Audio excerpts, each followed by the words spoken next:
আপনি কি মনে করেন আপনার গুনাহ এত বেশি যে আল্লাহ আপনাকে ক্ষমা করবেন না? আসসালামু আলাইকুম, বিসমিল্লাহির রহমানির রহিম। আপনি হয়তো মনে করছেন যে আপনার গুনাহ হয়তো অনেক অনেক বেশি, তাই আল্লাহ হয়তো আপনাকে আর ক্ষমা করবে না। কিন্তু না, অনেক ভুল করছেন, অনেক হারাম দেখেছেন, নামাজ ছেড়েছেন, আল্লাহর থেকে দূরে চলে গেছেন, আর এখন মনে হয় আমার জন্য হয়তো ক্ষমা নেই। কিন্তু শুনুন, শয়তান সবচেয়ে বেশি চায় আপনি আল্লাহর রহমত থেকে হতাশ হয়ে যান। কারণ যে মানুষ আশা হারিয়ে ফেলে সে আর ফিরে আসতে চায় না। অথচ আল্লাহর রহমত এত বড় যে পৃথিবীর সব গুনাহ থেকে বড়। কোরআনে আল্লাহ বলেন, তোমরা আল্লাহর রহমত থেকে নিরাশ হও না। ভাবুন, আপনি যতবার গুনাহ করছেন আল্লাহ ততবার আপনাকে রিজিক দিয়েছেন, বাঁচিয়ে রেখেছেন, সুযোগ দিয়েছেন।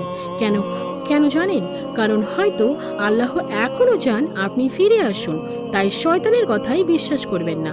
যত বড়ই গুনাহ হোক না কেন, সত্যিকারের তওবা করলে আল্লাহ অবশ্যই ক্ষমা করতে পারবেন। হয়তো আজকের কান্নায়, আজকের তওবায়, আজকের আজকের নতুন শুরুটাই আপনার জীবনের নতুন শুরু। আল্লাহ যেন আমাদের আর তার রহমত থেকে কখনোই নিরাশ না করেন। আমিন। আপনি কি আজ থেকে সত্যি সত্যি আল্লাহর দিকে ফিরতে চান? তাহলে আমিন লিখে যান কমেন্টে। মানুষ যত বড়ই গুনাহ করুক না কেন, আল্লাহর রহমত তার থেকেও অনেক বেশি বড়। এই ভিডিওটিতে তার ক্ষমা ও তার তওবার আশা নিয়ে আলোচনা করা হয়েছে। ভিডিওটি ভালো লাগলে লাইক, কমেন্ট, শেয়ার করবেন। আর আমার এই ভিডিওটি যদি আপনার একটু শিক্ষণীয় লেগে থাকে তাহলে অবশ্যই অন্যদেরকেও শেয়ার করবেন।